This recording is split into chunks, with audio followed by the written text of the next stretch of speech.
Kakinada rural నియోజకవర్గంలో విద్యాభివృద్ధి కోసం తన వంతు సహకారం ఎల్లప్పుడూ ఉంటుందని రూరల్ ఎమ్మెల్యే పంతమి నానాజీ తెలిపారు. కాకినాడ రూరల్ నియోజకవర్గంలో విద్యాభివృద్ధి కోసం తన వంతు సహకారం ఎప్పుడూ ఉంటుందని రూరల్ ఎమ్మెల్యే పంతమి నానాజీ పేర్కొన్నారు. అందులో భాగంగానే కాకినాడ జిల్లా కాకినాడ రూరల్ నియోజకవర్గం మండల కేంద్రం కరప చంద్రన్న సమావేశ మందిరంలో ఇటీవల జిల్లా ఉత్తమ ఉపాధ్యాయురాలు అవార్డు పొందిన దేవి సునంద కుమార్ అభినందన సత్కార సభ ఘనంగా జరిగింది. మండల విద్యాశాఖ ఆధ్వర్యంలో జరిగిన ఈ కార్యక్రమానికి రూరల్ ఎమ్మెల్యే పంతమి నానాజీ ముఖ్య అతిథిగా పాల్గొని జిల్లా ఉత్తమ ఉపాధ్యాయురాలిని దేవి సునంద కుమార్ని పూలమాలలతో ఘనంగా సత్కరించారు. అదేవిధంగా కరప మండల ఉత్తమ ఉపాధ్యాయులు వీరభద్రావతిని మరియు వివిధ పాఠశాలలకు చెందిన ఉత్తమ ఉపాధ్యాయులు లక్ష్మీనారాయణ, దేవనకుమారి, విశ్వేశ్వరరావు, ప్రసాద్, తనూజ, వెంకటరమణ, కంప్యూటర్ ఆపరేటర్ సత్యవతిని ఎమ్మెల్యే పంతమి నానాజీ చేతుల మీదుగా ఘనంగా సత్కరించారు.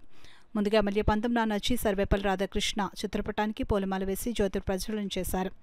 ఈ కార్యక్రమంలో జనసేన పార్టీ నాయకులు బోగిరెడ్డి కొండబాబు, గంగాధర్, రమేష్, వివిధ గ్రామాలకు చెందిన సొసైటీ అధ్యక్షులు పాల్గొన్నారు.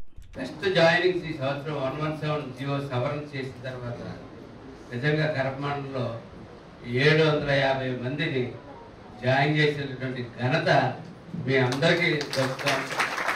మనం పనిచేస్తున్నటువంటి ఆర్గనైజేషన్ ప్రభుత్వ ఆర్గనైజేషన్ అవ్వచ్చు, ప్రైవేట్ ఆర్గనైజేషన్ అవ్వచ్చు. ప్రభుత్వ ఆర్గనైజేషన్లో ఉదాసీనంగా ఉంటారు, పట్టించుకోనట్టు ఉంటారు అన్నటువంటి మాటని మన కాకినాడ రూరల్ కాన్స్టిట్యూన్సీలో టీచర్ పక్కన తీసిపెట్టారు. పక్కన తీసిపెట్టి ఖచ్చితంగా బ్రహ్మాండంగా ఇవాళ తీసుకున్నారు. ఇవాళ మీ యొక్క మా సభాధ్యక్షులు కృష్ణారెడ్డి గారు కానీ, సత్యాన్ని గారు కానీ వీరి యొక్క సలహా మేరకు నేను ప్రతి నిమిషం ఈ 35 మోడల్ స్కూల్స్ రావడానికి, ఈ రూరల్ మండలంలో అయితే 13 మోడల్ స్కూల్స్ రావడానికి, 3 హై స్కూల్స్ రావడానికి ప్రతి క్షణం మీ అందరి సహకారంతో ఆ వారం రోజులు చాలా కష్టపడి చేసిన దానికి చేసి ఇవాళ మనం ప్రతి చోట 5 టీచర్లు తెచ్చుకున్నాం. ప్రతి 13 స్కూల్లో 5 టీచర్స్ తెచ్చుకున్నాం. ఇంకా తెచ్చుకునే అవకాశం ఉంది. రేపు బీఆర్సీ అయిన తర్వాత ఇంకా తెచ్చుకునే అవకాశం మనకు ఉంది. అలాగే 3 హై స్కూల్ స్థాయికి ప్రమోట్ చేసుకున్నాం. అంటే ఇది ఒక ఎమ్మెల్యే వల్ల, ఒక ఎంఈఓ వల్ల అయ్యింది కాదు, మీ అందరి సహకారం అవుతుంది. ఇవాళ మీరు 750 మంది జాయిన్ చేశారు. ఛాలెంజ్గా నేను విద్యాశాఖ మంత్రి దగ్గరికి వెళ్ళి నేను మాట్లాడతాను. నేను మా వాళ్ళు ఇలా చేశారు, but they must be facilitated in other ways also అని చెప్పి నేను మీ గురించి నేను ఫైట్ చేయడానికి మీరు నాకు అవకాశం ఇచ్చారు. ఖచ్చితంగా నాకు చూపించారు. అంటే మామూలుగా ఏదో ఇచ్చేయండి ఇచ్చేయండి అని చెప్పడం వేరు.